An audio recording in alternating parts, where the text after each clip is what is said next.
उत्तरायण, उत्तरायण में मैम, एक उत्तरार्ध में। मैम उत्तरार्थ। ठीक है, उत्तरायण लेकर नहीं आ जाना उसको, मेन उपनिषद में ही रहने दीजिए। चलिए कोई बात नहीं, हो जाता है कभी कभी। ओके। और ज्ञान की 7 भूमियों का वर्णन कहाँ मिलता है सौरभ जी?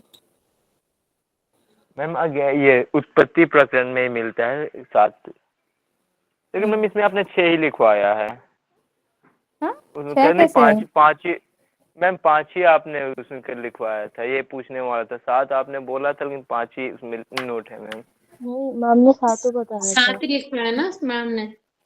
हाँ वही तो मैं मैम सुनना चाहती हूँ, कहाँ पे नोट्स में आप देखें, मेरे नोट्स में कि मैं लिखवाई हूँ हाँ बोल मैम, रही हूँ? आपके नोट्स में, आपके नोट्स में ज्ञान साइड में ज्ञान की आपने 7 नहीं भूमिया। देखा है। साइड में आप अच्छा देखे अच्छा। होंगे, ज्ञान की जो है 7 भूमिया, अभी शो हाँ, करूंगी, ठीक है? मैम 7 देख, पदार्थ और भावना तुरिया लिखा हुआ है, तो वो भी इसी में है क्या? हाँ हाँ, साइड में। अच्छा हाँ अच्छा। ज्योति मैम ने चलो अच्छे ठीक। से देखा है, देखिए रवि जी ने भी देखा है। नहीं मैम, मैंने देखा था, लेकिन मुझे लगा कि हो सकता है वो मतलब कुछ और हो, क्योंकि वहाँ पे पदार्थ लिखा हुआ था, तो पदार्थ में हमें ज्ञान से समझ में नहीं आया कि हाँ तो पदार्थ का फिर ज्ञान आप, से भी कुछ। तो एक ही फिर वर्ड है, आपने ठीक से पदार्थ सुना नहीं। भावना। हाँ जी ज्योति मैम, जी मैम मैम। बता रहे हैं। ठीक है, देखिए आपको क्या बोलते हैं, लिखने में नहीं तो आप तो सुने तो रहे होंगे ना, सुनने में तो समझ में आया होगा। चलिए ठीक मैम है, कल कोई सो बात गए नहीं। थे।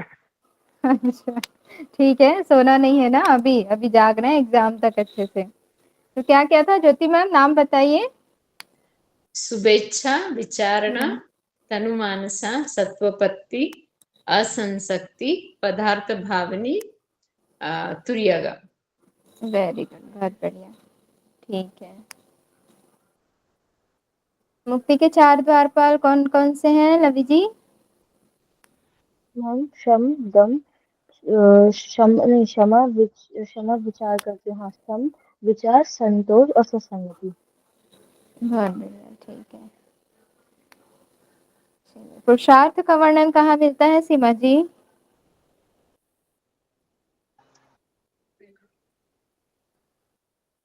आपकी आवाज नहीं आ रही।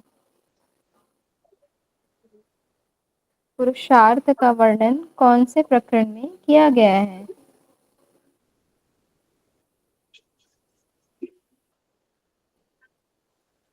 ओके, आप लोगों को आ रही है सीमा जी की आवाज? नहीं मैम। ओके, ठीक है। चलिए बताइए सौरभ जी। मुमुक्षु में मैम, जो दूसरा प्रकरण है उसी में। हम्म, ठीक है। मैम मुमुक्षु व्यवहार भी इसी को बोलते हैं ना? क्या बोल रहे हैं? मुमुक्षु व्यवहार प्रकरण में ही जो है पुरुषार्थ का वर्णन मिलता है, वहां पर जी जो है मैम, जी मैम। पुरुषार्थ की जो है व्याख्या। और पुरुषार्थ का महत्व कौन से प्रकरण में बताया गया है ज्योति मैम? 5th वन में उपशम। ठीक है।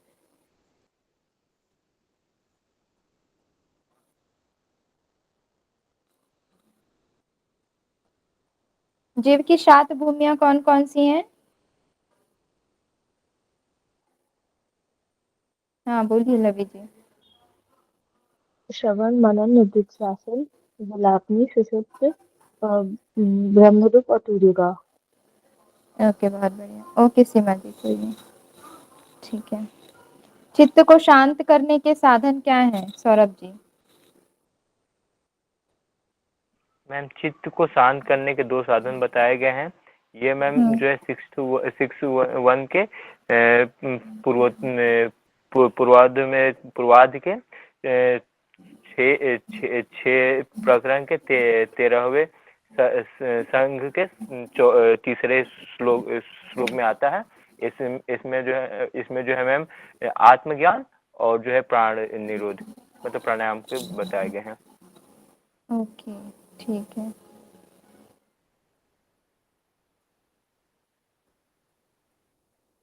योग की परिभाषा कहाँ दी गई है ज्योति मैम? ये मना प्रशमनोपाय है ना, ये हम्म, तीसरे इसमें उत्पत्ति में। योग की परिभाषा में निर्वाण प्रकरण में पढ़ा है क्या? वन- जी हाँ। मैम, निर्वाण प्रकरण में है। निर्वाण।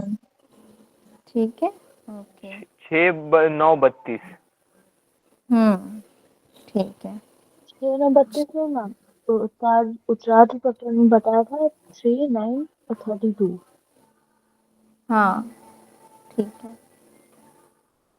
ओके, इसमें श्लोकों की संख्या कितनी है हमारे योग वासिष्ठ में? 32,000। 32,000।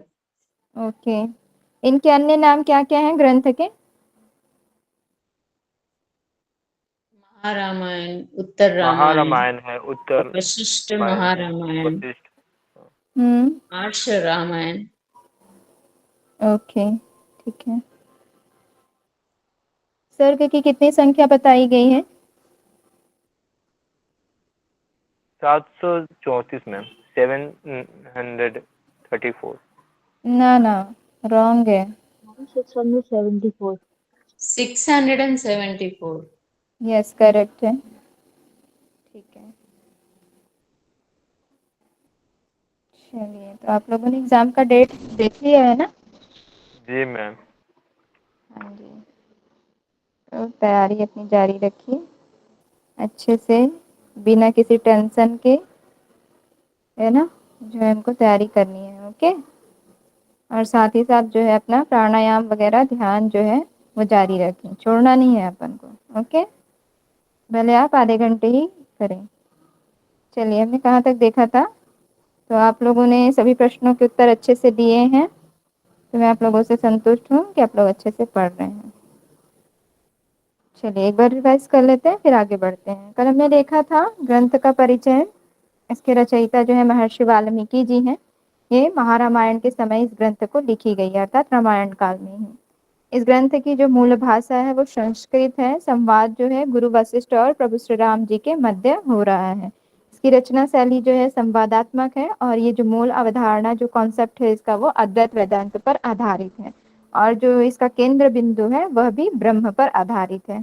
ठीक है, उसके बाद आगे हमने देखा था, यहाँ पर जो है प्रकरण बताए गए हैं, यानी कि 6 अध्याय बताए गए हैं, उनको ही प्रकरण बोला गया है। उन 6 अध्यायों के नाम है वैराग्य, मुमुक्षु, उत्पत्ति, स्थिति, उपशम और निर्वाण प्रकरण। निर्वाण प्रकरण जो है 2 पार्ट में डिवाइड है, पूर्वार्ध और उत्तरार्ध। ठीक है, उसके बाद इसमें कुल जो है श्लोकों की संख्या आती है 32,000 बताई गई है। सर्ग 674 है, और अन्य 12 भाषाओं में अनुवाद इसका मिलता है। ओके, फिर आगे हम देखते हैं, यहाँ पर ग्रंथ के अन्य नाम बताए थे, आर्ष रामायण, महारामायण, उत्तर रामायण, वशिष्ठ रामायण, योग वासिष्ठ रामायण, योग वासिष्ठ महारामायण, ज्ञान वासिष्ठ और वासिष्ठ गीता जो है इसका अन्य नाम बताया गया है। और यहाँ पर ये बोला गया है कि अगर आपको मोक्ष की प्राप्ति करनी है तो सर्वप्रथम आपको जो है मोह का नाश करना पड़ेगा। फिर सृष्टि की रचना यहाँ पर बताई गई कि ब्रह्म में शांति और स्पंदन होने से जो है सृष्टि की उत्पत्ति होती है, और ये जो है इसका उल्लेख उत्पत्ति प्रकरण में मिलता है। लघु योग वशिष्ठ, जिसके रचयिता अभिनंदन गौड़ जी हैं, इसमें श्लोकों की संख्या लगभग 6,000 बताई गई है। कहा गया है कि कर्म योगियों के लिए जिस प्रकार श्रीमद् भगवद गीता आवश्यक है, इम्पोर्टेंट है, उसी तरह ज्ञान योगियों के लिए योग वासिष्ठ इम्पोर्टेंट है। ठीक है, फिर इसमें जो है टीकाएं भी लिखी गई है, जैसे कि यहाँ पर जो है 4 टीकाएं बताई गई हैं। वशिष्ठ रामायण चंद्रिका, ये आप अच्छे से याद रख लीजिएगा। अद्वारायण जी ने लिखा हुआ है, जो कि नरहरि के पुत्र हैं। तात्पर्य प्रकाश आनंद बोधेंद्र शास्त्री जी ने लिखा है। गंगाधरेंद्र जी का जो भाष्य है योग वासिष्ठ के ऊपर, उसे गंगाधरेंद्र जी ने लिखा है। और पद चंद्रिका, इसे माधव सरस्वती जी ने लिखा है। फिर हमने यहाँ पर योग की परिभाषा भी देखा था कि मनो प्रश्मनो पायो योग इत्यभिधीयते, अर्थात मन के प्रश्मन के उपाय को ही योग कहा जाता है, और संसार सागर से पार होने की स्थिति ही योग है। ठीक है, इसकी भी चर्चा जो मिलती है हमें निर्वाण प्रकरण में देखने को मिलती है। फिर चित्त के विलय के 2 उपाय बताए गए थे, आत्मज्ञान, आत्मज्ञान को जो है ब्रह्म प्राप्ति का ज्ञान भी कहा जाता है, और दूसरा है प्राण निरोध। इन दोनों के माध्यम से जो है हम चित्त को कंट्रोल कर सकते हैं। फिर हमने देखा था प्रकरणों का जो है टेबल फॉर्म में यहाँ पर जो है व्याख्या देखा था। पहला हमारा वैराग्य प्रकरण, दूसरा मुमुक्षु व्यवहार प्रकरण, तीसरा उत्पत्ति, चौथा स्थिति, पांचवा उपशम और छठवां निर्वाण प्रकरण। ठीक है, ये जो 6 हैं वो आपस में कनेक्टेड है। वैराग्य में क्या होता है, सबसे पहले हमें जो है वैराग्य का विचार आता है, मोह माया लोभ क्रोध ये सब काम वासना का हम त्याग करते हैं, और जब इन चीजों को भोगते रहते हैं, है ना, तो उस समय क्या होता है, हमें अपूर्णता का भान होता है। तब व्यक्ति जो है संसार से विरक्त होना चाहता है, और विरक्त होने के लिए फिर उसमें वैराग्य की इच्छा जाग जाती है। फिर वो मुमुक्षु व्यवहार प्रकरण में क्या करता है, मोक्ष की कामना करता है ना। हम मोक्ष प्राप्त कैसे कर सकते हैं, उनके क्या विधियां हैं, क्या स्वरूप हैं, इसको वो जानने की कोशिश करता है। साथ ही साथ यहाँ पर पुरुषार्थ का वर्णन मिलता है, और मुक्ति के 4 द्वारपालों का भी वर्णन देखने को मिलता है, जो कि सम विचार संतोष और सत्संगति यहाँ पर बताया गया। फिर उत्पत्ति प्रकरण में क्या हुआ कि मोक्ष की कामना की, और मोक्ष प्राप्ति के लिए क्या क्या माध्यम बताए गए, उसका जो है वर्णन उत्पत्ति प्रकरण में मिलता है, जिसमें संसार की उत्पत्ति बताया गया है, सृष्टि की उत्पत्ति भी बताई गई है ना, कैसे होती है। और जो है मन की उत्पत्ति किससे होती है, कहा गया है सृष्टि से होती है। मन का भ्रम जगत है बताया गया है, ठीक है। जीव और चित्त की एकांगिता यहाँ पर बताई गई, अर्थात अद्वैत वेदांत को यहाँ पर प्रतिपादित करते हैं, और जीव की 14 श्रेणियां भी इसी में ही बताई गई है। साथ ही साथ यहाँ पर जो है क्या बताया गया है, ज्ञान और अज्ञान की 7 भूमियां, जिसमें से 7 भूमियां हमारी कौन कौन सी हैं, सुभेक्षा, विचारणा, तनुमानसा, सत्वापत्ति, असंसक्ति, पदार्थ भावना और ये तुर्यगा। ये 7 जो है ज्ञान की 7 भूमियां। ज्ञान की 7 भूमियां हम आगे देखेंगे। फिर चौथे प्रकरण में बताया गया है स्थिति कैसी होनी चाहिए, ठीक है। हमने जो है माध्यम भी जान लिया, अब संसार में हमारी स्थिति कैसी होनी चाहिए, रहन सहन हमारा कैसा होना चाहिए। जीव की 3 अवस्थाओं का वर्णन मिलता है, जागृत, स्वप्न, सुषुप्ति, और ये 3 अवस्थाएं बताई गई हैं। तुर्यगा जो है आप आगे अलग से देखेंगे, तुर्य अवस्था को हम कैसे प्राप्त कर सकते हैं। साथ ही साथ जो है ज्ञानी और अज्ञानी का अंतर भी बताया गया है। उसके बाद हम देखते हैं 5वां हमारा प्रकरण है उपसम प्रकरण। अब उपसम प्रकरण में हमारी स्थिति अच्छी हो गई तो हमारे सामने कुछ ना कुछ विघ्न आएंगे या समस्याएं आएंगी, तो उनका हमें हल कैसे ढूंढना है, उसका वर्णन जो है उपसम प्रकरण में बताया गया है। यहाँ पर पुरुषार्थ का महत्व बताया गया है, योग सिद्धि के लक्षण बताए गए हैं। इन लक्षणों के माध्यम से जो है हम क्या कर सकते हैं, जो विघ्न है उनको दूर कर सकते हैं। तो कैसे करना है, या उपाय योग सिद्धि में हम जो है कैसे सफल हो सकते हैं, या जो विघ्न आ रहे हैं उनको कैसे दूर कर सकते हैं, तो इन उपायों के माध्यम से जो है हम उन विघ्नों को दूर कर सकते हैं। क्या क्या है, शास्त्रों का अध्ययन करना, सत्पुरुषों का संग करना, वैराग्य और अभ्यास को धारण करना, प्राणायाम करना, ध्यान करना, ओम का उच्चारण करना, धारणा करना, प्रत्याहार करना, और एक बताया गया विचारों की प्रौढ़ता, अर्थात वैराग्य को भी धारण करना, ठीक है। हमें अच्छे विचार धारण करने हैं। उसके बाद आगे देखते हैं हम यहाँ पर हमारा छठा जो प्रकरण आता है, कौन सा, निर्वाण प्रकरण। निर्वाण प्रकरण पूर्वार्ध में जो है जीव की 7 भूमियां बताई गई हैं। कौन कौन सी, श्रवण, मनन, निधिध्यासन, विलापनी, सुषुप्त रूप, ब्रह्म रूप और तुर्यगा। उसके बाद आगे बताया गया है चित्त के विनाश का निरूपण, हम चित्त के विनाश होने से कैसे रोक सकते हैं। विद्या अविद्या का वर्णन किया गया, योग की परिभाषा बताई गई है, प्राण और अपान की गति को तत्वों के माध्यम से जानना, और सांख्य और अष्टांग योग को फॉलो करते हुए कैसे परम पद की प्राप्ति कर सकते हैं, इन सब का वर्णन जो है निर्वाण प्रकरण पूर्वार्ध में मिलता है। उसके बाद आते हैं इसका जो दूसरा पार्ट है उत्तरार्ध, वहां पर जो है जीव के स्वरूप और स्वभाव का वर्णन मिलता है, विराट पुरुष का वर्णन किया गया है, संसार के 4 बीज, संवेदन, भावना, वासना और कल्पना, ये संसार के 4 बीज माने गए हैं। जब तक हम इन वासनाओं का नाश ना कर लें तब तक हम जो है परम पद की प्राप्ति नहीं कर सकते। तो इनका नाश करने के पश्चात ही जो है हम ब्रह्म मार्ग पर आगे बढ़ सकते हैं, ठीक है। तो ये हमने कल कर लिया था। अब आगे देखते हैं, अब यहाँ पर देखते हैं निर्वाण प्रकरण पूर्वार्ध की चर्चा की गई है। यहाँ पर हमने देखा था ऊपर ही कि चित्त को शांत करने के जो है 2 साधन बताए गए हैं या उपाय बताए गए हैं, वो कौन कौन से हैं।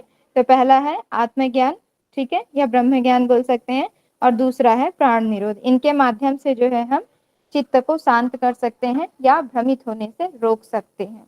फिर आते हैं यहाँ पर जो है निर्वाण प्रकरण में ही योग की पद्धति का वर्णन मिलता है, अर्थात यहाँ पर जो है योग को क्या कहा गया है कि योग जो है वास्तव में तुरीय अवस्था है, ठीक है। तुरीय अवस्था अर्थात कैवल्य की प्राप्ति कर लेना या ब्रह्म में लीन हो जाना ही तुरीय अवस्था कहलाता है, ठीक है।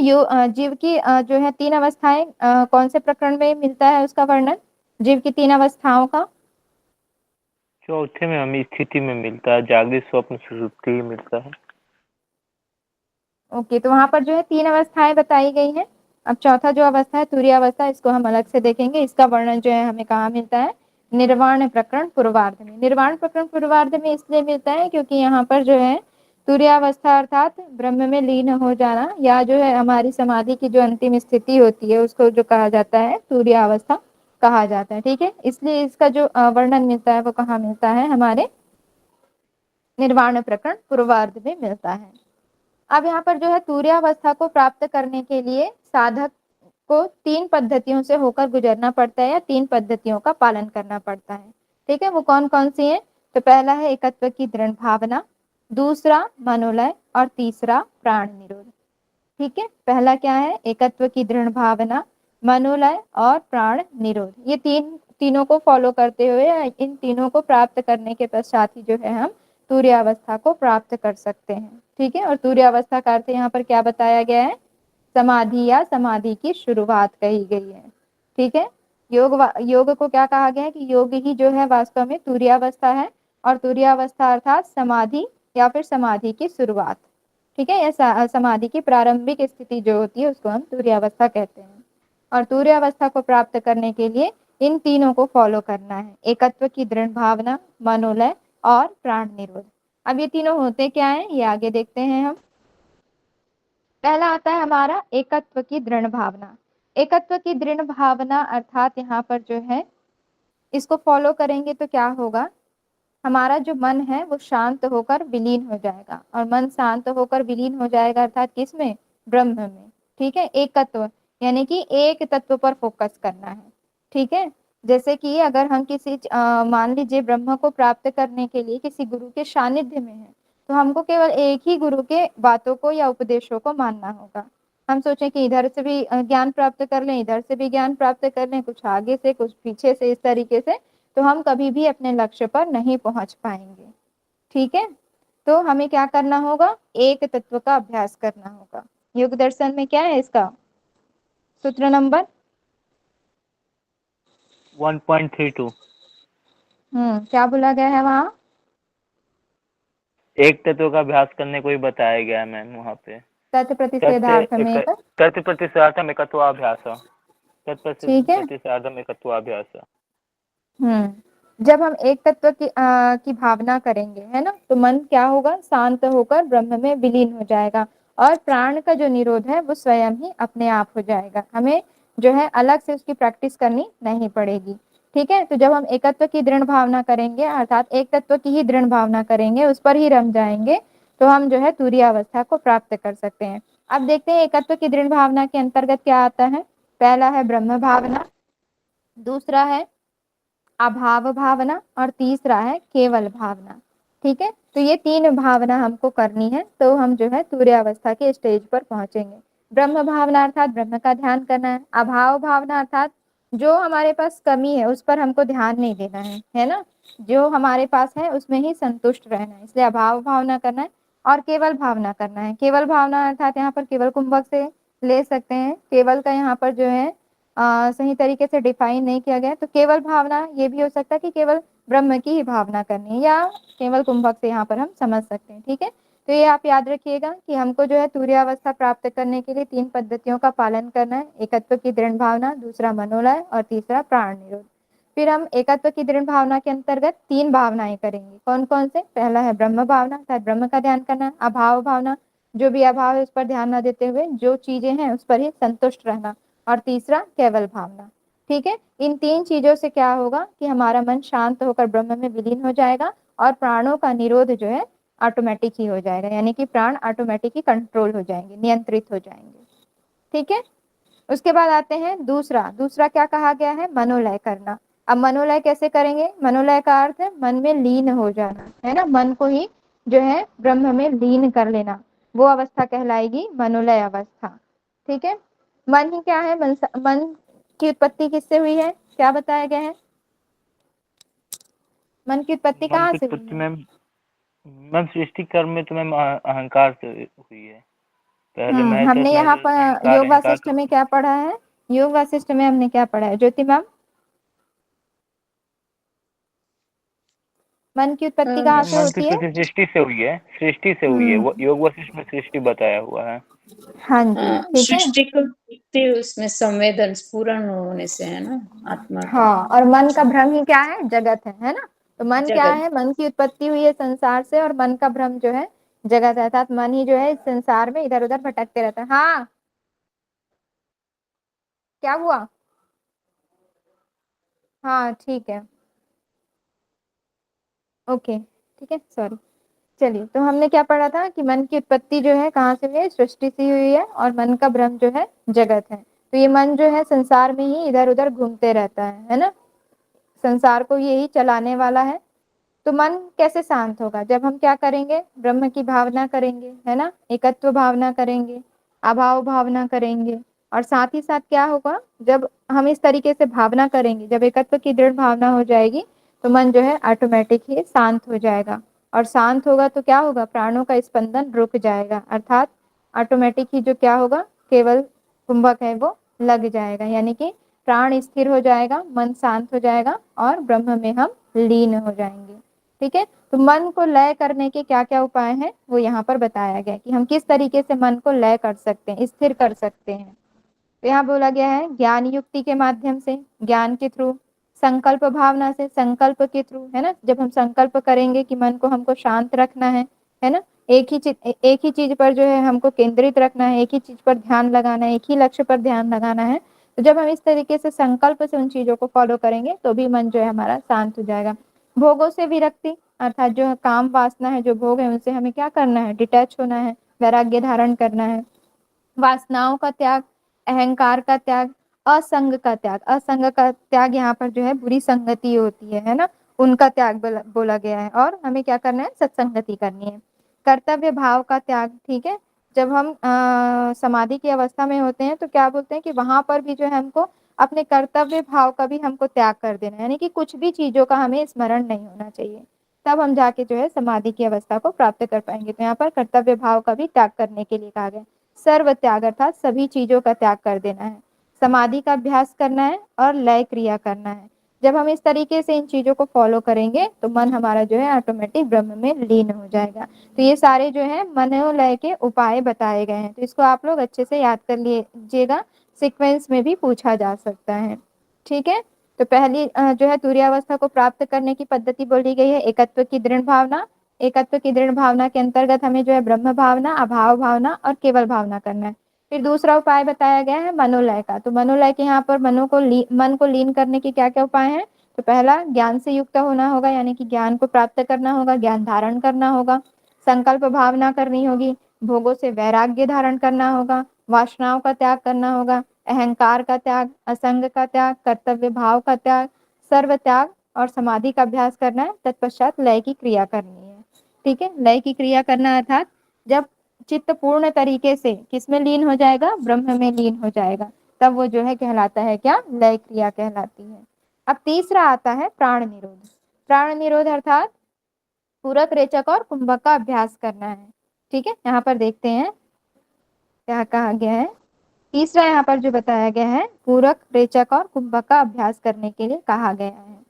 ठीक है, जिस प्रकार क्या होता है, हवा चलनी बंद हो जाती है, तब क्या होता है, हमें जो है हवा आनी भी बंद हो जाती है। जब प्रकृति की पेड़ पौधे शांत हो जाते हैं, हवा चलनी बंद हो जाती है, तो हमें हवा आनी भी बंद हो जाती है। उसी प्रकार जब प्राण की गति रुक जाती है तो मन जो है ऑटोमेटिक शांत हो जाता है। ये आप सभी ने अनुभव किया होगा कि जब हम प्राणायाम करते हैं, जब हम अपने श्वासों पर फोकस करते हैं, है ना, इनहेल एक्सेल पर फोकस करते हैं, हम किस तरीके से श्वास ले रहे हैं, किस तरीके से छोड़ रहे हैं, किस तरीके से होल्ड करके रोक रहे हैं, यानी कि उसको जो है कुंभक करने का हम प्रयास कर रहे हैं, तो हमारा जो है मन भी, चित्त भी जो है एकदम शांत होने लगता है। और जब हम जैसे जैसे आगे बढ़ते हैं तो प्रारंभिक स्टेज में क्या होती है, जब हमारा मन शांत होता है तो हल्की झपकी आने लगती है, नींद सी आने लगती है ना। कल कितने टाइम से हमने स्टार्ट किया था और कितने टाइम हो चुका है, ये भी हमको मतलब उसमें समय का भी ध्यान नहीं रहता। ठीक है, तो हमको क्या करना होता है, प्राणायाम में अपने चेतना को जागृत करना होता है। तो ये जब हम धीरे धीरे अभ्यास करेंगे, तो जब हमारा अभ्यास दृढ़ होता जाएगा तब हम उस स्टेज पर पहुंचेंगे। तो यहाँ पर क्या करना है, हमको प्राण निरोध करना है, यानी पूरक, रेचक और कुंभक का अभ्यास करना है। जब हम इस तरीके से अभ्यास करेंगे तो हमको अपने मेरुदंड को, यानी कि क्या करना होगा, स्थिर रखना होगा। ठीक है, जब हम प्राण निरोध करते हैं, पूरक, रेचक और कुंभक का अभ्यास करते हैं, तो हमारा जो स्पाइनल एरिया है ना, वो एकदम सीधा होना चाहिए, स्थिर होना चाहिए। ठीक है, और यहाँ पर जो है क्या कहा गया है, जब हम पूरक का अभ्यास करते हैं तो हम मेरु के समान स्थिर हो जाते हैं। कुंभक का अभ्यास करने से क्या होता है, प्राण का स्तंभित करना। ठीक है, कुंभक के अभ्यास से प्राण का स्तंभित करना अर्थात प्राणों को रोक देना, एकदम से जो है स्थिर कर देना। फिर यहाँ पर भी कहा गया है वैराग्य धारण करना है और बार बार जो है हमको जो मेथड बताए गए हैं उनका अभ्यास करना है। ठीक है, परम कल्याण का ध्यान करना है। परम कल्याण अर्थात परमात्मा का ध्यान करना है। व्यसन कच्छ है, व्यसन कच्छ है अर्थात जो बुरी लत होगी, है ना, जो नशे वशे की लत होगी, उसका भी क्षय करना है, या जब हम इस तरीके से अभ्यास करेंगे तो उसका नाश हो जाएगा। ठीक है, निरोध की विशेष युक्ति होनी चाहिए अर्थात हमें प्राणायाम का सही तरीके से ज्ञान होना चाहिए, परमार्थ का ज्ञान होना चाहिए, शास्त्र और सज्जनों का संग करना चाहिए, सांसारिक प्रवृत्तियों से मन को हटाना चाहिए, तभी जो है हम प्राणों का निरोध कर पाएंगे। इस प्रकार से जब हम प्राण निरोध का अभ्यास करेंगे तो प्राण का जब लय होगा, तो प्राण का जब लय होगा तो मन की जो क्रिया है, जो मन की क्रिया क्या है, मन का कार्य क्या है कि जो इधर उधर भटकता है वो ऑटोमेटिक ही शांत हो जाएगा और निर्वाण पद की प्राप्ति हो जाएगी। निर्वाण पद की प्राप्ति होगी अर्थात मोक्ष की प्राप्ति हो जाएगी। ठीक है, तो हमें क्या क्या करना है, प्राण निरोध में पूरक, रेचक और कुंभक करना है, और वो भी कैसे करना है, मेरु को स्थिर करके करना है।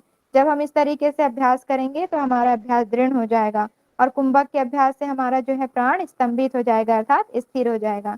साथ ही साथ जो है हमको वैराग्य और अभ्यास को धारण करना है, परम कल्याण का ध्यान करते हुए जो है प्राण निरोध का अभ्यास करना है। जब हम इस तरीके से अभ्यास करेंगे तो जो भी व्यसन वगैरह चीजें होंगी वो सब क्षय हो जाएंगी अर्थात उनका नाश हो जाएगा।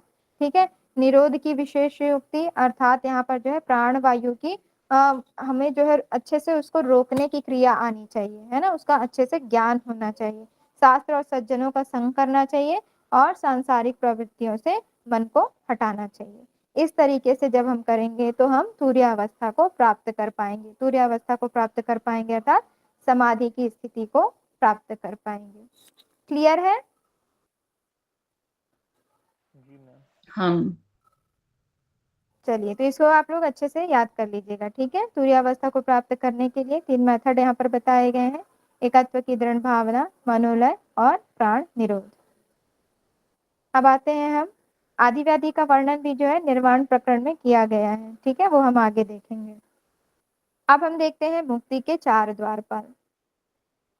मुक्ति के 4 द्वारपाल या स्वतंत्रता के 4 स्तंभ जो है कहे जाते हैं किसे, सम, विचार, संतोष और साधु संग को। ठीक है, मुक्ति के 4 द्वारपाल आता है तब भी आप यही लगाएंगे, और स्वतंत्रता के 4 स्तंभ अगर पूछा जाए तब भी आप यही जो है आंसर क्लिक करेंगे, सम, विचार, संतोष और साधु संगति। तो ये जो है पीडीएफ में अलग अलग उसमें बताया गया है, तो मैंने इसे जो है समराइज करके एक टेबल में यहाँ पर इकट्ठे कर दिया है। ठीक है, तो इसको हम देखते हैं क्या क्या कहा गया है। सम, अब यहाँ पर जो है सम व्यक्ति की विशेषता बताई जा रही है कि जो सम से युक्त व्यक्ति होता है वह कैसा होता है। ठीक है, एक सेकंड रुकिएगा ना।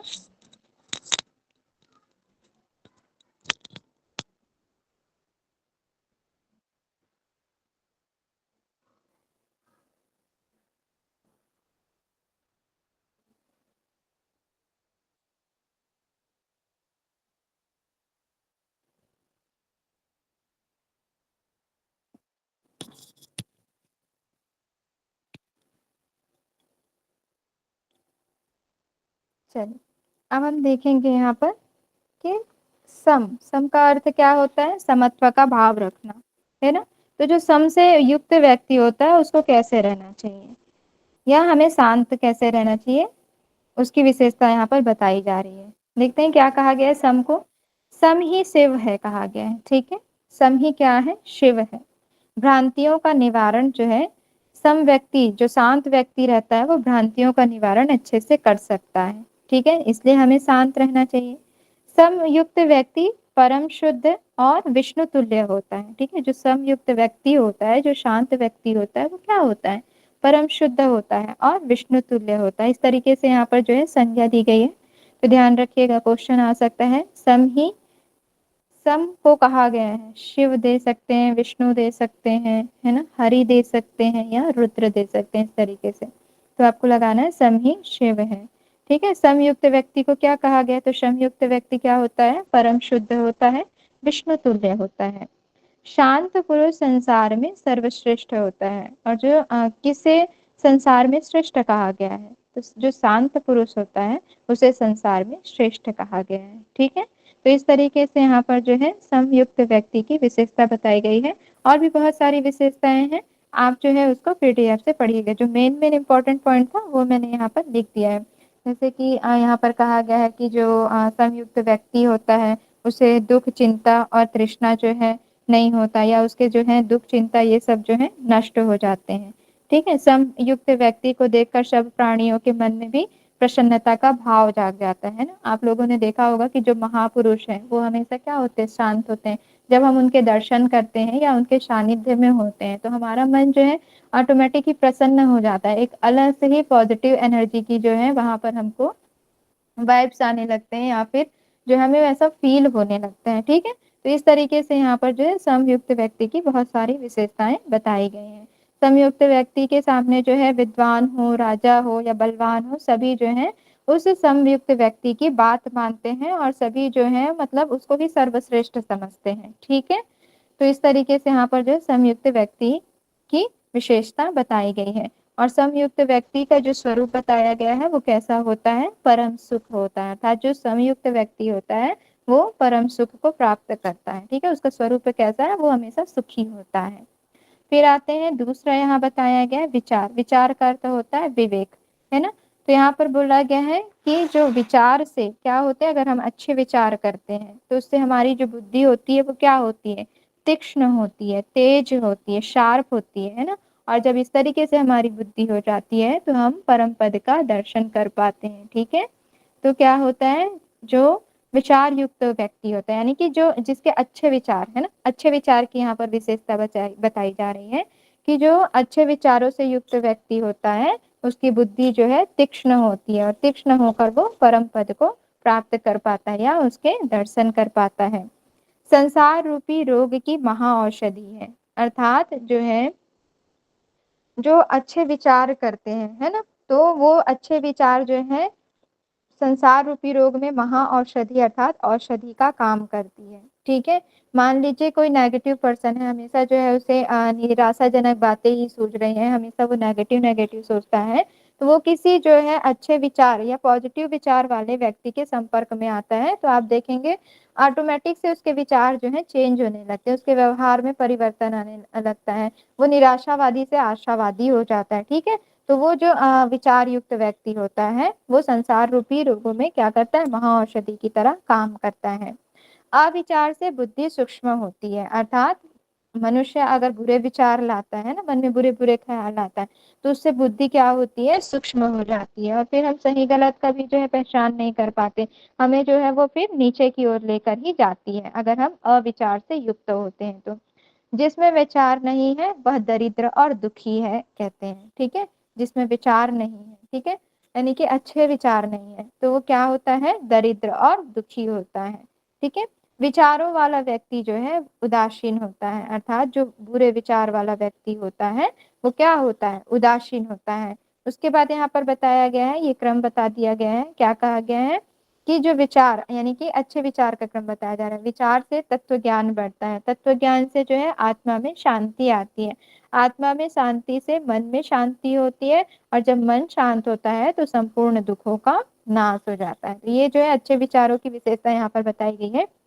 जब हम अच्छे अच्छे विचार करते हैं, अच्छे अच्छे थॉट्स हम अपने जो है बुद्धि पर लाते हैं, अपने मस्तिष्क पर लाते हैं, तो हमें क्या होता है, तत्व ज्ञान की प्राप्ति होती है। तत्व ज्ञान अर्थात यथार्थ है, वास्तविक जो ज्ञान होता है ना, जो परमात्मा का ज्ञान होता है, वो हमारे जो है अच्छे हमें जो है ज्ञान की प्राप्ति होती है। और जब हमें तत्व ज्ञान की प्राप्ति होती है तो हमारा जो है आत्मा वो शांत हो जाता है। आत्मा शांत होता है तो मन भी ऑटोमेटिक शांत हो जाता है, और जब मन शांत होता है तो संपूर्ण दुखों का नाश हो जाता है। और यहाँ पर जो विचार का स्वरूप क्या बताया गया है, परम ज्ञान कहा गया है। ठीक है, सम का स्वरूप क्या बताया गया है, परम सुख।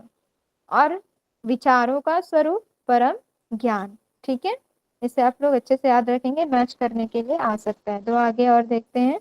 विचार के बाद आता है संतुष्ट, संतोष। संतोष का अर्थ क्या होता है? संतुष्ट, अर्थात व्यक्ति की परिस्थिति कैसे भी हो उसे हर हाल में संतुष्ट रहना चाहिए, संतोष को धारण करना चाहिए, क्योंकि संतोष व्यक्ति ही इस संसार में सबसे सुखी व्यक्ति है। ठीक है, तो संतोष को क्या कहा गया है? परम श्रेय या परम सुख कहा जाता है। ठीक है, संतोष को क्या कहा गया है? परम श्रेय व परम सुख कहा गया है। संतोष के असीम सुख से युक्त व्यक्ति को विशाल साम्राज्य का सुख भी तिनके के समान प्रतीत होता है।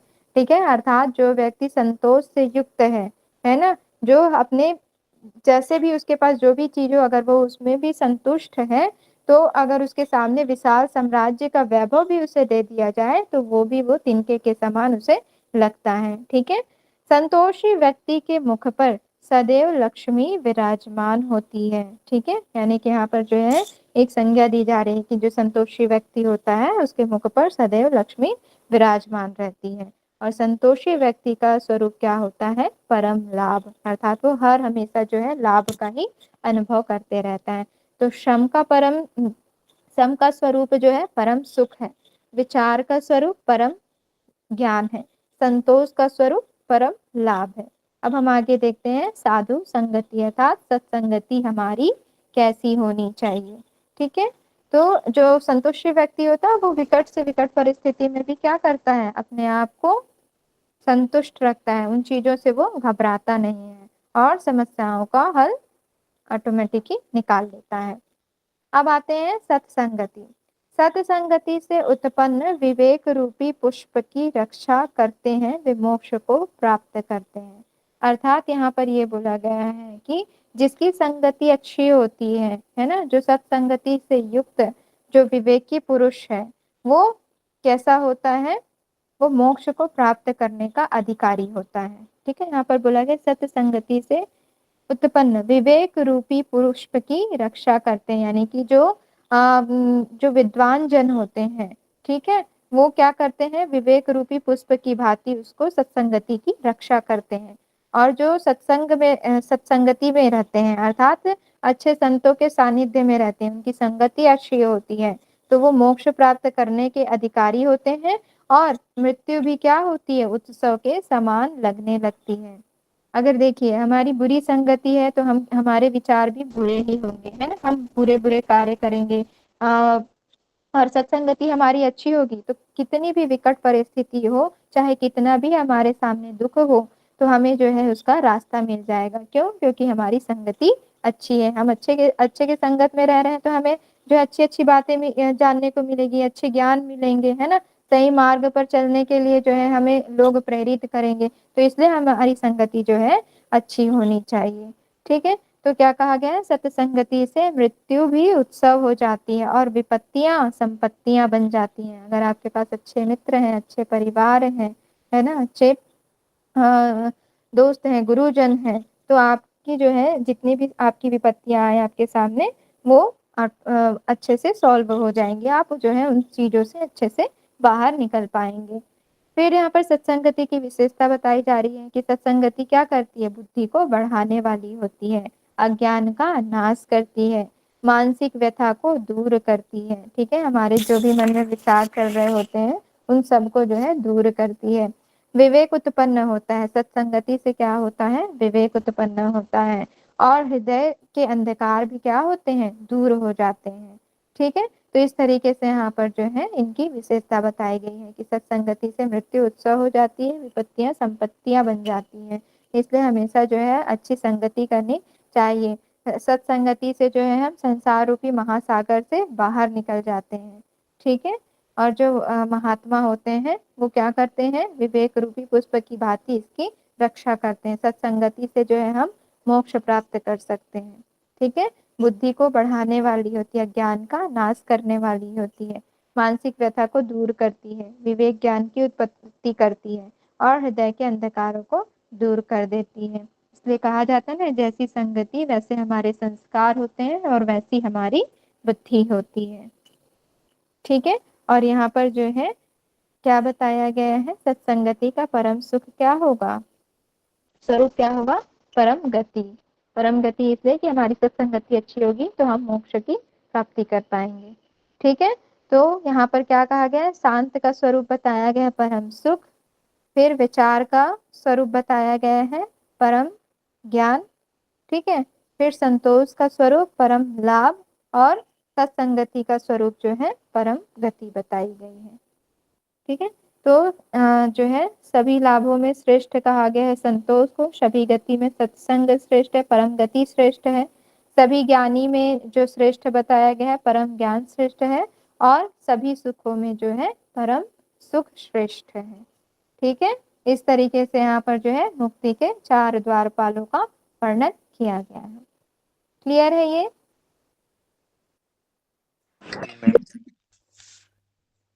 ठीक है, चलिए अब आगे बढ़ते हैं हम।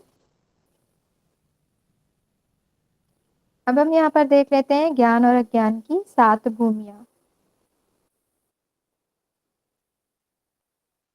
ज्ञान की 7 भूमियां में हमने पढ़ा है सुभिक्षा, विचारणा, तनुमानसा, सत्वापत्ति, असंसक्ति, पदार्थ भावना और तुर्यता। उसी प्रकार से अज्ञान की भी हम 7 भूमियां देखेंगे। अब अज्ञान की 7 भूमियां यहाँ पर क्या क्या है? तो पहला हो जाएगा हमारा बीज जागृत, दूसरा जागृत, तीसरा महाजागृत, चौथा जागृत स्वप्न, पांचवा स्वप्न, छठा स्वप्न जागृत, और सातवां सुसुप्ति। ये थोड़ा सा कंफ्यूजन क्रिएट करते हैं तो इसको आप लोग अच्छे से याद करिएगा। अज्ञान की ये 7 भूमियां देखिए। तो सबसे पहले क्या हुआ? बीज जागृत। बीज जागृत से बीज को हटा दिया गया, ठीक है, तो क्या हो जाएगा? जागृत हो गया। अब जागृत के आगे महा लगा दिया गया तो तीसरा हो जाएगा महाजागृत।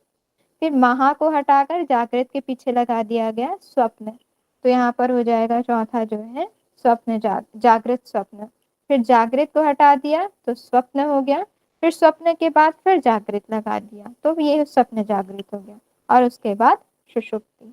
ठीक है, इस तरीके से ये जो है हमारी अज्ञान की 7 भूमियां हो जाएंगी। बीज जागृत, जागृत, महाजागृत, फिर जागृत स्वप्न, फिर स्वप्न, फिर स्वप्न जागृत और सुषुप्ति। इस तरीके से आप लोग इसे याद करिएगा। अब यहाँ पर हम देखते हैं ज्ञान की 7 भूमियां। ज्ञान की 7 भूमियां सबसे पहले यहाँ पर बताई गई हैं सुभिक्षा। सुभिक्षा का अर्थ बताया गया है, सुभिक्षा अर्थात सुभिक्षा करना। ठीक है, अब ये भी जो है आपस में कनेक्टेड है, एक के माध्यम से दूसरी चलेगी, दूसरे के माध्यम से तीसरी, जैसे हमारा प्रकरण चला था आपस में कनेक्टेड था। सबसे पहले हमने वैराग्य का विचार किया था, फिर मोक्ष की कामना की थी, उसके माध्यम से फिर हमने हम कैसे प्राप्त कर सकते हैं मोक्ष को वो हमने देखा था। फिर हमारी संसार में कैसी स्थिति होनी चाहिए, स्थिति होने के बाद समस्याएं आएंगी तो उनको कैसे हल किया जा सकता है, उनके क्या उपाय हैं, और उसके बाद फिर हम निर्वाण की प्राप्ति कैसे कर सकते हैं ये हमने देखा था। उसी तरीके से हम सुभिक्षा विचारणा को कैसे फॉलो करते हुए तुर्यता तक पहुंच सकते हैं ये देखेंगे। तो सुभिक्षा हमारी जो ज्ञान की पहली भूमि है। तो ज्ञान की पहली भूमि में हमको क्या करना है? शुभ इच्छा को धारण करना अर्थात अच्छे विचार को धारण करना है, अच्छी इच्छा करनी है। अच्छी इच्छा अर्थात हमें जो है सत्य का ज्ञान प्राप्त करने की इच्छा करनी चाहिए। या सत्य का ज्ञान प्राप्त करने की इच्छा की जो अवस्था होती है उसको पहले हमको धारण करना होगा। अच्छे अच्छे विचार जो है सोचने होंगे, सत्य का हमें बोध होना चाहिए, सत्य का ज्ञान प्राप्त करने की इच्छा होनी चाहिए। ठीक है, और ये कैसे होगा? तो शास्त्रों के अध्ययन से, गुरु की कृपा से, है ना। और जब हम वैराग्य को धारण करेंगे तब जो है हमको शुभेच्छा आएगी अर्थात अच्छी अच्छी इच्छाएं होंगी, शुभेच्छा जागृत होंगी। ठीक है, तो क्या क्या करना है हमको? सत्य का ज्ञान प्राप्त करने की इच्छा करनी चाहिए और वैराग्य धारण करने की इच्छा करनी चाहिए। ठीक है, तो सबसे पहले हम क्या करेंगे? शुभेच्छा करेंगे। जब शुभेच्छा हमने कर लिया कि हम सत्य का ज्ञान प्राप्त करेंगे, वैराग्य धारण करेंगे, मोक्ष प्राप्त करने की इच्छा को जागृत करेंगे, या उसको कैसे प्राप्त कर सकते हैं, है ना, इस सब चीज की हम कामना करेंगे, इच्छा करेंगे। फिर उन चीजों को हम क्या करेंगे? अपने मन में चिंतन करेंगे। विचारणा, विचारणा का अर्थ हो गया चिंतन करना। चिंतन करना अर्थात मन में बार बार उन चीजों को रिपीट करना, दोहराना, प्लानिंग करना। ठीक है, तो वो प्लानिंग कैसे होगी? प्लान हम कैसे करेंगे? तो शास्त्रों के अभ्यास से, गुरु की संगति से, है ना। वैराग्य और अभ्यास के माध्यम से जो है हम क्या करेंगे, प्लानिंग करेंगे कि हम कैसे जो है मोक्ष को प्राप्त कर सकते हैं। फिर तीसरा आता है तनुमानसा। तनुमानसा में हमको क्या करना है, मन को सूक्ष्म करना है, अर्थात जो हमारा मन इधर उधर भटकता है, कभी इधर घूमने का, कभी उधर कुछ खाने का, तो उसको हमको क्या करना है, नियंत्रित करना है। और वो नियंत्रित कैसे होगा, सुवेक्षा और विचारणा के अभ्यास से। ठीक है, जब हम अच्छी इच्छा करेंगे, प्लानिंग करेंगे कि हमको कैसे अपने लक्ष्य तक पहुंचना है, तो हम जब इस तरीके से प्लानिंग करेंगे और उसको फॉलो करते हुए जो जो उसके रास्ते हैं उस पर हम चलेंगे, तो हमारा जो मन है ऑटोमेटिक ही क्या हो जाएगा, सूक्ष्म हो जाएगा, क्या, नियंत्रित हो जाएगा, तनुता का भाव आ जाएगा। तनु मानसा अर्थात तनु करना। ठीक है, तो शुभेच्छा और विचारणा के अभ्यास से इंद्रियों को अपने विषय से डिटैच हो जाना। ठीक है, इंद्रियों को अपने विषय से जो है दूर हट जाना, क्या कहलाता है, तनु मानसा कहलाता है। ठीक है, तो सबसे पहले हमने क्या किया, सुभिक्षा की, है ना, कि हमें जो है सत्य का ज्ञान प्राप्त करना है, परमात्मा की प्राप्ति करनी है। तो हम क्या करेंगे, पहले ये हमने अच्छे अच्छे विचार जो है अपने मन में लाया। विचार जब अच्छे अपने मन में लाया, तो फिर हम क्या करेंगे, विचारणा करेंगे। विचारणा करेंगे अर्थात चिंतन करेंगे, प्लानिंग करेंगे कि हम कैसे जो है उस लक्ष्य को प्राप्त कर सकते हैं। तो कैसे कर सकते हैं, तो शास्त्रों के अभ्यास से, गुरु संसर्ग से, है ना, यानी कि गुरु की संगति में रहकर, गुरु की सानिध्य में रहकर। ठीक है, उसके बाद आते हैं तनु मानसा। फिर जब हम इस तरीके से आगे बढ़ेंगे, तो पहले हमको अपने मन को नियंत्रित करना होगा। तो वो कैसे होगा, तनु मानसा के थ्रू, अर्थात शुभेच्छा और विचारणा के अभ्यास से हम अपने इंद्रियों को मन में अपनी इंद्रियों को जो है वश में कर सकते हैं, नियंत्रित कर सकते हैं।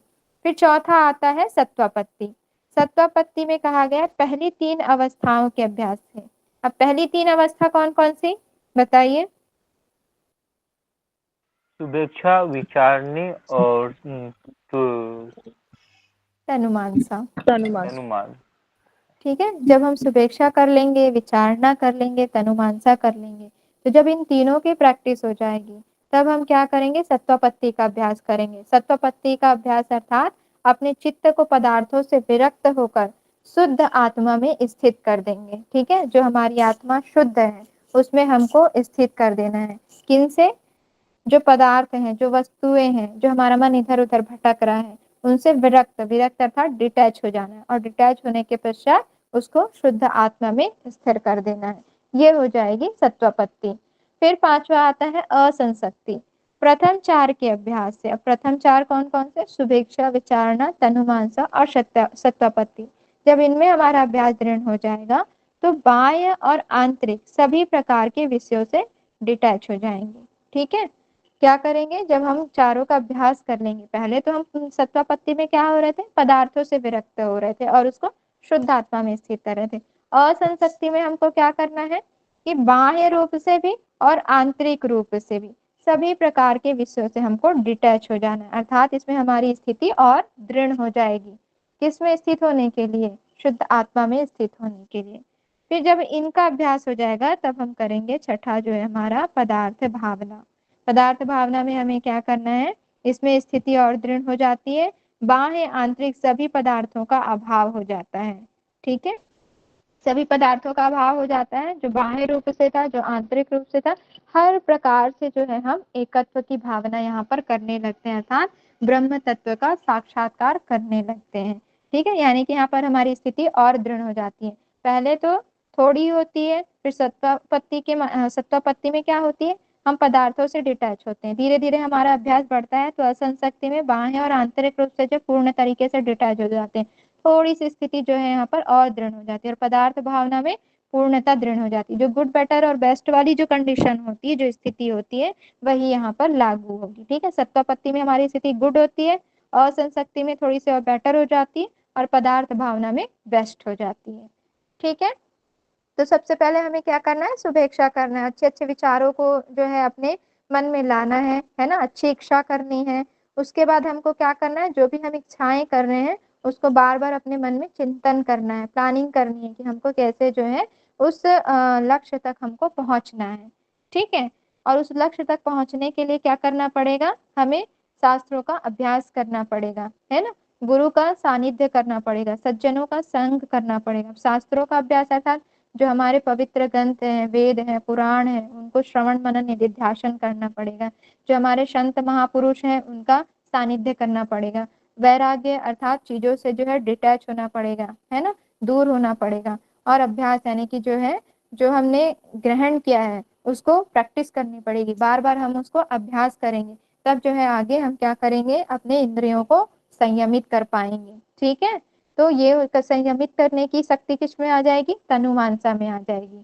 ठीक है, जब हम सुपेक्षा और विचारणा का अभ्यास दृढ़ कर लेंगे तो हमारी इंद्रियां जो है विषयों से डिटैच हो जाएगी, है ना, उसमें तनुता का भाव आ जाएगा। और तनुता का भाव आते ही उसे क्या कहा जाता है, तनुमानसा कहा जाता है, अर्थात जो है मन सूक्ष्म होना शुरू हो जाता है। फिर सत्वपत्ति में हमें क्या करना है, तीनों के अभ्यास से, सुपेक्षा विचारणा और तनुमानसा के अभ्यास से जो हमारी मन की स्थिति है या जो मन है उसको शुद्ध आत्मा में स्थित कर देना, अर्थात केंद्रित कर देना है। और यह कब होगा, जब हमारा जो मन है, जो चित्त है, वो विषयों से दूर होगा। फिर पांचवी स्थिति क्या बोली गई है, असंसक्ति की, अर्थात प्रथम जो चार का अभ्यास हमारा जब दृढ़ हो जाएगा तब हमको बाह्य रूप से और आंतरिक रूप से सभी प्रकार की चीजों से डिटैच होते हुए केवल ब्रह्म तत्व में आपको हम अपने आप को केंद्रित करना होगा। ठीक है, अनासक्त भाव को धारण करना होगा। फिर छठा हमारा आ जाएगा पदार्थ भावना, अर्थात जब पांचों का अभ्यास दृढ़ हो जाएगा तो हमारी जो स्थिति होगी इसमें और दृढ़ हो जाएगी, प्रबल हो जाएगी। फिर हमें कोई हिलाने की भी कोशिश करेगा तो हम नहीं हिलेंगे। उसके बाद सातवीं स्थिति आती है हमारी तुर्यगा स्थिति। तुर्यगा स्थिति में क्या करना है हमको, जो पहले की जो छह बातें बताई गई हैं, सुभेक्षा, विचारणा, तनुमानसा, सत्वापत्ति, असंसति और पदार्थ भावना, ठीक है, जब इनका अभ्यास दृढ़ हो जाएगा तब हम क्या करेंगे, तुर्यगा की स्थिति को प्राप्त कर पाएंगे, अर्थात हर प्रकार के जो भेद हैं समाप्त हो जाएंगे। और जब सभी प्रकार की चीजें समाप्त हो जाएंगी तो हम एक निष्ठ हो जाएंगे, अर्थात परमात्मा में ही क्या हो जाएंगे, एक निष्ठ का भाव आ जाएगा, एक तत्व का अभ्यास आ जाएगा। ठीक है, और जब ये एक निष्ठता की भाव आ जाएगी तो उस स्थिति को ही क्या कहा गया है, तुर्यगा की स्थिति कहा गया है। ठीक है, जहां पर भेद की प्रतीति नहीं होती, दृष्टा वास्तविक रूप में स्थित हो जाता है, अर्थात जो दृष्टा है वो अपने वास्तविक स्वरूप में स्थित हो जाता है। ठीक है, इस तरीके से यहाँ पर जो है ज्ञान की सात भूमियां बताई गई, सुभेक्षा, विचारणा, तनुमानसा, सत्वपत्ति, असंसक्ति, पदार्थ भावना और तुर्यगा। क्लियर है ये?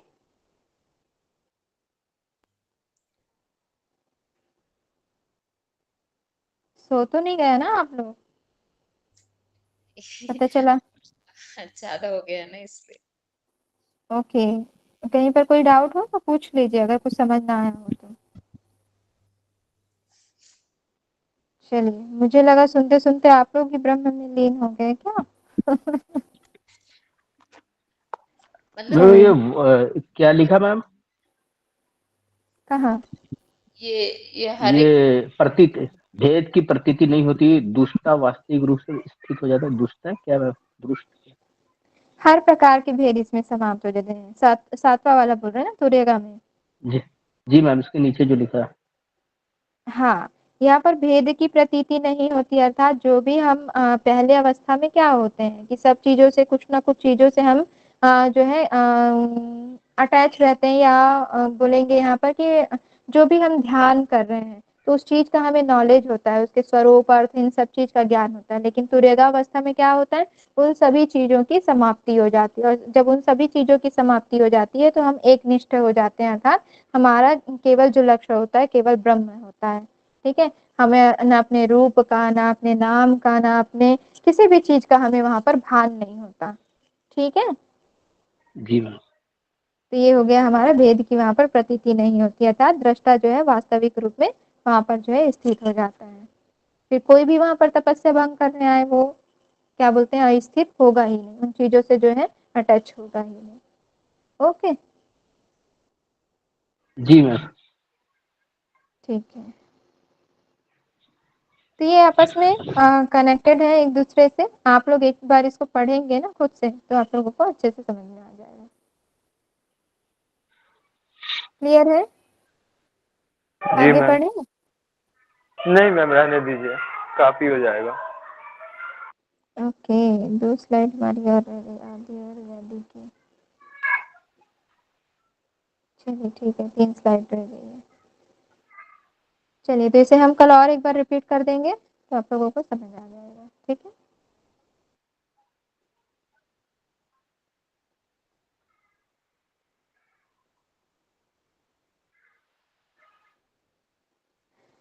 चलिए बाकी जहाँ अगर ना समझ आया हो तो पूछ लीजिए आप लोग।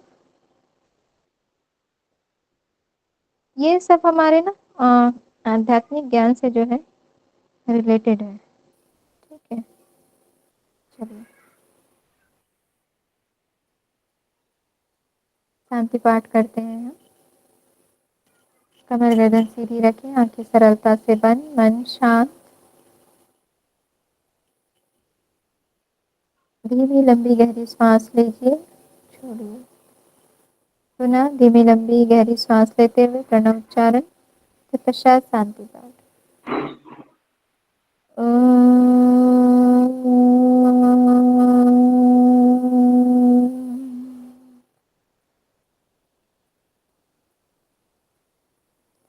सर्वे भवन्तु सुखिनः, सर्वे सन्तु निरामयः, सर्वे भद्राणि पश्यन्तु, मा कश्चित् दुःखभाग् भवेत्।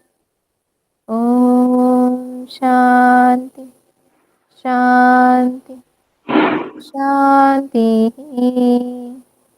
सर्वारिष्टस्तु शान्तिर्भवतु।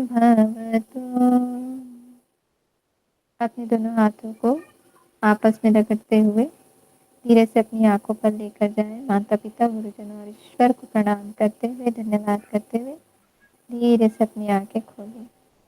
हरिओम सभी को। चलिए हम कल मिलते हैं फिर। धन्यवाद आप सभी को। Thank you. Welcome Lovi ji.